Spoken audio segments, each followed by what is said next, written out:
Shalom Jemaat Tuhan dimanapun saya berada, selamat bergabung kembali dalam Renungan Kingdom Devotion hari ini. Saudara, minggu lalu saya berbicara tentang panggilan kembali kepada Tuhan. Allah pencipta menginginkan setiap manusia diselamatkan, sehingga dia mengirimkan anak yang tunggal sebagai jalan satu-satunya keselamatan. Nah, minggu lalu saya berbicara di dalam kitab Roma, pasal pertama, bagaimana Allah ingin memanggil setiap orang kembali kepada Dia. Ketika manusia berdosa, Allah merindukan setiap manusia ciptaannya kembali kepada Tuhan. Saudara, ketika Adam jatuh dalam dosa, kemudian manusia hidup dalam dosa, dan saudara, ketika kita tahu Allah itu pencipta, ada Allah yang menjadikan segala sesuatu, yang berkuasa atas hidup, yang mengendalikan alam semesta ini. Saudara, kadang-kadang manusia dengan sengaja meninggalkan Allah. Dia tahu ada Allah, tetapi dia tidak mengakui Allah. Itulah awal daripada dosa. Ketika manusia berbalik daripada Tuhan, melakukan segala sesuatu kehendaknya sendiri, di tengah-tengah ketika mereka tahu bahwa Allah ada, mereka berlaku seperti mereka adalah Allah. Ketika dalam hatinya mereka tahu ada Allah yang berkuasa atas hidup manusia, Tuhan membiarkan manusia melakukan dosa. Kenapa saudara? Kita baca Roma 1 ayat 28 mengatakan, dan karena mereka tidak merasa perlu untuk mengakui Allah, maka Allah menyerahkan mereka kepada pikiran-pikiran yang terkutuk, sehingga mereka melakukan apa yang tidak pantas. Di dalam ayat ini menjelaskan manusia tahu Allah itu ada, tetapi dengan sengaja meninggalkan Allah, sehingga Allah juga dengan sengaja membiarkan pikiran-pikiran mereka di dalam dosa. Mengapa saudara? Saya percaya ketika Allah membiarkan manusia yang seharusnya datang kepada Allah dan mengakui Yesus Tuhan adalah jalan satu-satunya, tetapi mereka menolak, Tuhan membiarkan mereka melakukan apa yang mereka suka atau disebut dosa, supaya mereka suatu saat tahu dosa mereka, supaya mereka tahu saya ini salah dan saya perlu dibenarkan, saya perlu dibetulkan, saya perlu diselamatkan. Agar setiap orang akhirnya mengakui Tuhan dari kebersalahan mereka, dari dosa mereka, bahwa Yesus, bahwa Allah menyediakan jalan satu-satunya untuk keselamatan dalam kehidupan manusia yang tidak berdaya karena dosa dan belenggu kuasa dosa. Apa itu pikiran-pikiran terkutuk atau dosa yang dibiarkan Allah terjadi atas manusia yang menolaknya? Kita baca di ayat-ayat berikutnya.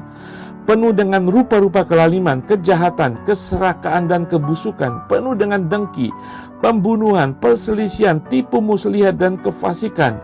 Mereka adalah pengumpat, pemfitnah, pembenci Allah, kurang ajar, congkak, sombong, pandai dalam kejahatan, tidak taat kepada orang tua, tidak berakal, tidak setia, tidak penyayang, tidak mengenal belas kasihan. Sebab walaupun mereka mengetahui tuntutan-tuntutan hukum Allah, yaitu bahwa setiap orang yang melakukan hal-hal demikian patut dihukum mati, mereka bukan saja melakukannya sendiri, tetapi mereka juga setuju dengan mereka yang melakukannya. Saudara, kalau kita lihat list daripada kejahatan manusia yang dibiarkan Tuhan dalam pikiran-pikiran jahat mereka, panjang sekali. Sepertinya Tuhan tega membiarkan manusia yang diciptakannya melakukan segala sesuatu.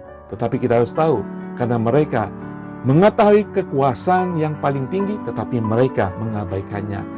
Tuhan, saya percaya, membiarkan mereka agar mereka akhirnya tahu bahwa segala sesuatu yang mereka lakukan dalam hidup mereka itu melawan perintah Allah, dan ada tuntutan hukum daripada segala sesuatu dosa ini. Saudara, inilah presentasi daripada Rasul Paulus kepada jemaat di Roma tentang Injil Tuhan, bahwa Tuhan melakukan ini, membiarkan ini terjadi agar mereka lebih menghargai kasih karunia Tuhan, agar mereka di dalam kegelapan mereka lebih memuliakan terang yang sudah datang itu. Itulah Injil yang ingin menyelamatkan manusia.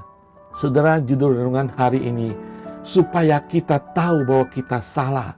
Bagi saudara yang belum mengenal Yesus sebagai Tuhan dan Juru Selamat, kita semua bersalah. Segala deretan daripada kejahatan, pikiran-pikiran jahat itu kita lakukan. Mungkin tidak semua, tetapi sebagian besar kita lakukan.